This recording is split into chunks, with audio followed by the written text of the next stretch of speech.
रात की सर्द हवाओं में एक अजीब सी सरगोशी गूंज रही थी, मानो कोई अनदेखा साया गांव की गलियों में चुपके से पुकार रहा हो। नूर के कच्चे घर की खिड़की से ठंडी हवा का झोंका आया और अचानक बर्तनों की बाल्टी का पानी गुनगुना हो गया। नूर ने डरते हुए पीछे देखा, वहां कोई नहीं था, सिर्फ हवा में चमेली की खुशबू और एक हल्की सी छाव खामोशी में एक नरम आवाज गूंजी, ये हाथ खिदमत के नहीं, मोहब्बत के लायक हैं। नूर का दिल जोरों से धड़का। ये कौन था? क्या वो साया जो हर रात उसके दर्द को चुपके से चुरा लेता था अब सामने आएगा? मां ने जन्म तो दिया पर कभी अपनाया नहीं। हर रात उसका मन यही पूछता था, क्यों? प्यार चाहा तो ताने मिले, सहारा मांगा तो धक्के मिले। जिस घर में पैदा हुई वहीं बेगानी थी, जिस रिश्ते में सबसे ज्यादा भरोसा था वहीं सबसे बड़ा धोखा मिला। मगर वो टूटी नहीं, उसने अपनी चुप्पी को आवाज बना लिया। अब उसकी कहानी सिर्फ दर्द नहीं, इंतकाम की आग है। रात ने गांव को अपनी ठंडी चादर में लपेट लिया था। आसमान में सितारे ठिठुरते हुए चमक रहे थे, मानो दिसंबर की बर्फीली हवा ने उन्हें भी अपने आगोश में ले लिया हो। मैं नानी अम्मा के साथ अंगीठी के पास बैठी थी। मेरे हाथों में चाय का पुराना मिट्टी का कुल्हड़ था जो मेरी कांपती उंगलियों को हल्की सी गर्मी दे रहा था। अंगीठी की लकड़ियां टिक टिक की आवाज कर रही थीं और उसकी लपटें कमरे में सुनहरी छायाएं बुन रही थीं। नानी अम्मा की नरम गहरी आवाज जो सालों की कहानियों से सनी थी, पूरे माहौल को जादुई बना रही थी। बेटी, नानी अम्मा ने चाय की चुस्की लेते हुए कहा, हर मोहब्बत इंसानी नहीं होती, मगर हर मोहब्बत सच्ची होनी चाहिए।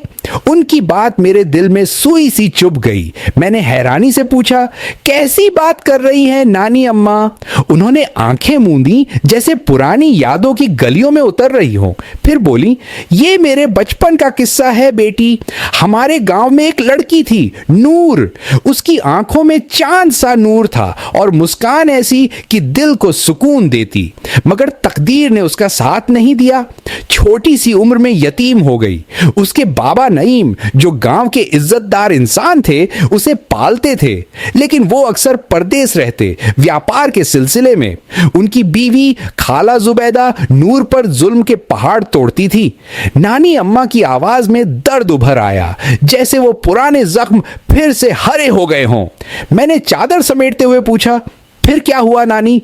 नानी अम्मा ने अंगीठी के अंगारों को उलटते हुए कहा, नूर छोटी सी थी, शायद 12-13 बरस की, मगर उस पर घर का हर बोझ था। सुबह तड़के उठकर बर्तन मांजना, कपड़े धोना, जानवरों का चारा डालना, खेतों में पानी देना, सब कुछ।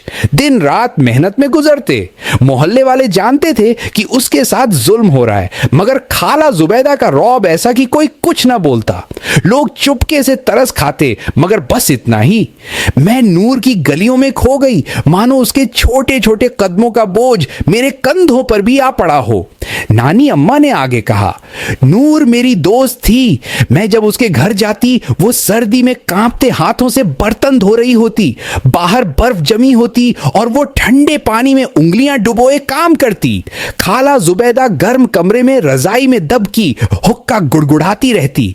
कई बार मेरा मन करता कि नूर को वहां से भगा दूं, मगर हम बच्चे थे बेटी, मजबूरी थी। उनकी आंखों में उदासी तैर रही थी, जैसे वो पुरानी गलियों में फिर से भटक रही हो।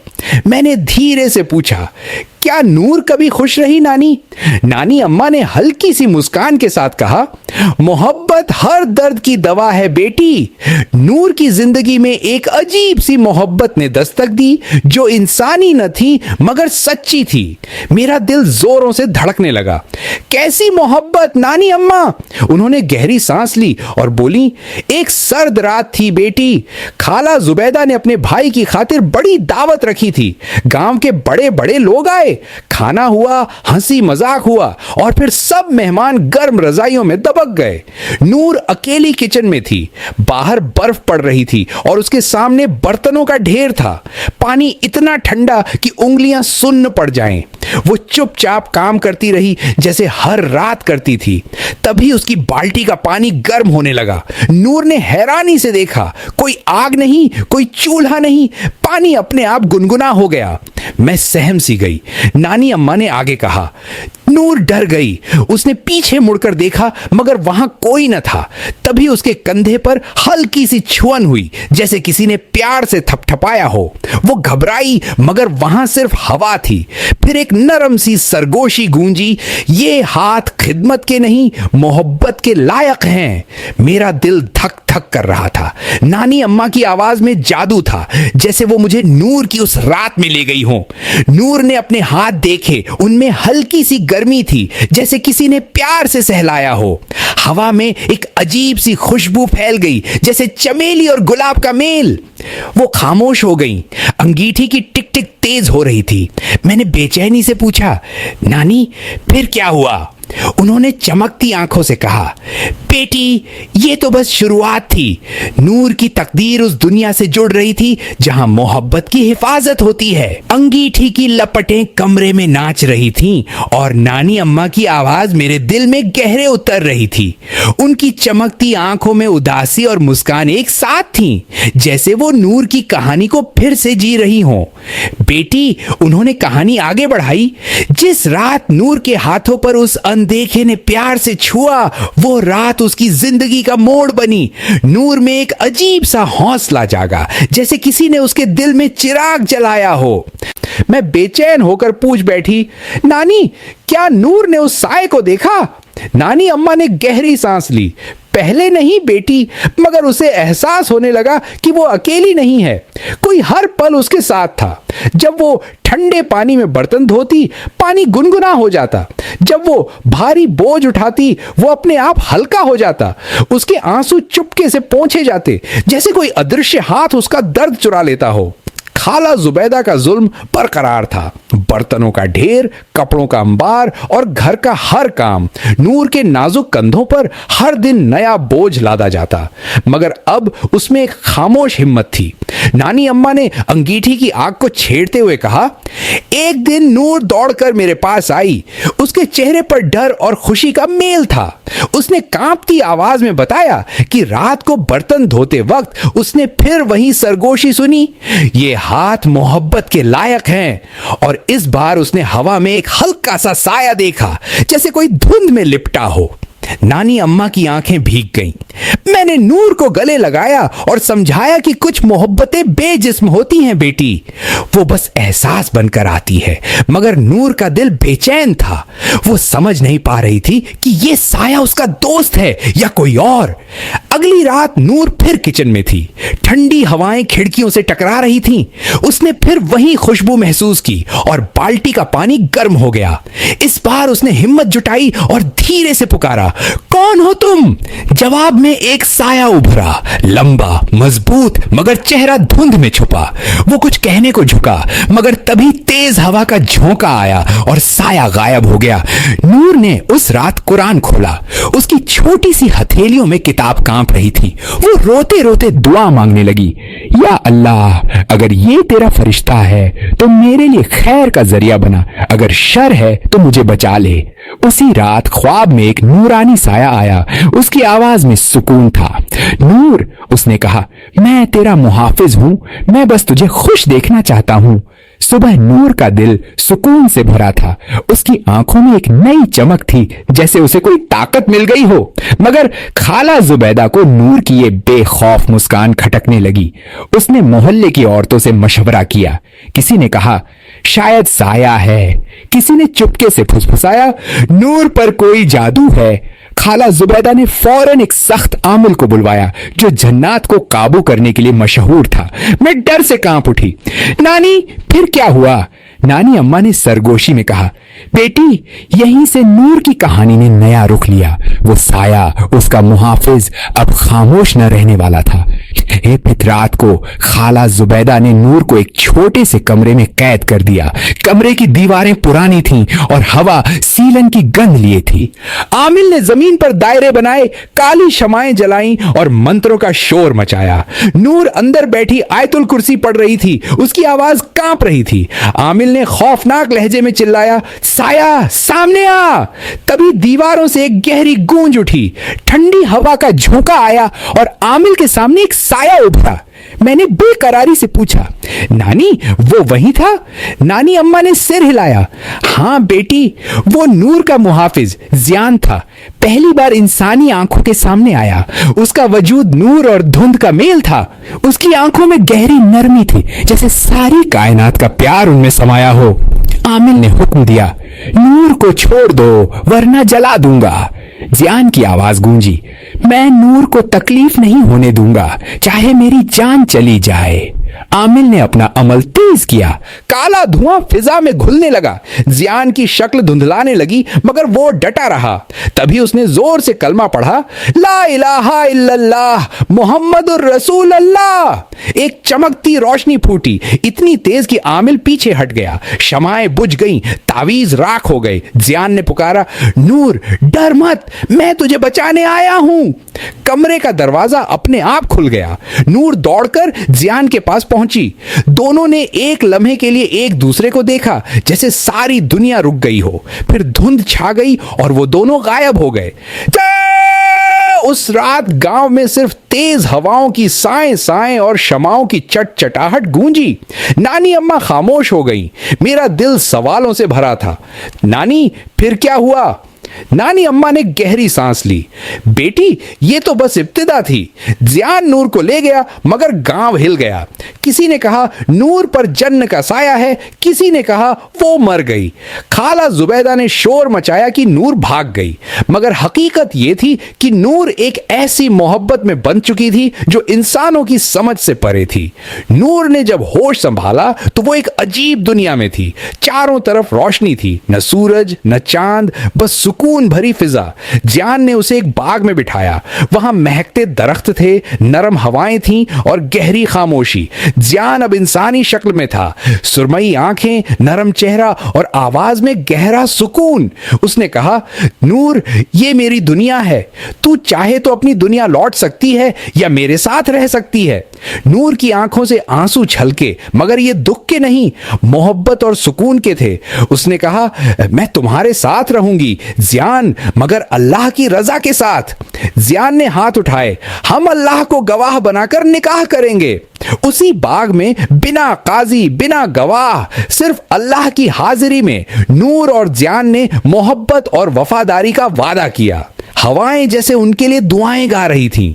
फूलों की खुशबू ने उन्हें गले लगाया। नूर को लगा जैसे सारी कायनात ने उसे आशीर्वाद दिया हो। उसकी तमाम तकलीफें एक लम्हे में मिट गईं। नानी अम्मा ने मुस्कुराकर कहा, मगर बेटी, मोहब्बत आसान नहीं होती। नूर की रूह अब भी गांव की मिट्टी, बाबा नईम की याद और मस्जिद की अजान से जुड़ी थी।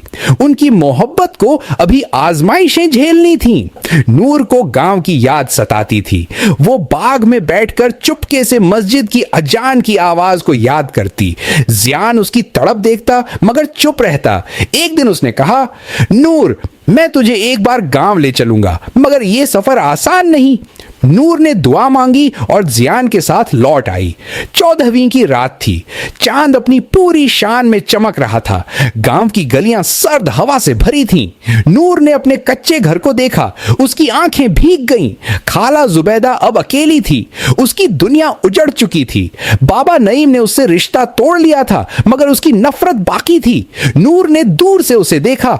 वो लाल अटेन के पास बड़बड़ा रही थी, जैसे अपने गुनाहों से जूझ रही हो। नूर के दिल में नफरत नहीं, बस मायूसी थी। जियान ने उसका हाथ थामा। चल नूर, तेरा मकाम अब यही नहीं। नूर ने गांव की खुशबू समेटी और जियान के साथ उस दुनिया लौट गई जहां दुख का साया न था। उसने न खाला जुबैदा को कोसा, न गांव वालों से शिकवा किया। बस जियान के लिए शुक्रगुजारी, जो उसका मुहाफिज और मोहब्बत था। नानी अम्मा ने कहा, नूर और जियान की जिंदगी सुकून से भरी थी। वो बाग जहां उनका निकाह हुआ, उनका मकान बना। मगर नूर को एक ख्वाहिश थी। उसने जियान से कहा, हमारी मोहब्बत की कोई निशानी हो। जियान ने 14वीं रात एक बाग बनाया जहां फूल नूर की दुआ से खिलते थे। बाग के बीच एक दरख्त उगाया जो कभी नहीं सूखता। लोग कहते हैं वहां सच्ची दुआ कबूल होती है। मैंने पूछा, नानी वो दरख्त अब भी है? नानी अम्मा ने सिर हिलाया। हाँ बेटी, उसकी खुशबू आज भी सच्चे दिलों तक पहुंचती है। 14वीं रात को लोग 2 सायों को बाग में झूमते देखते हैं, नूर और जियान। नानी अम्मा की आवाज में जादू था, जैसे मैं खुद उस बाग में चल रही थी।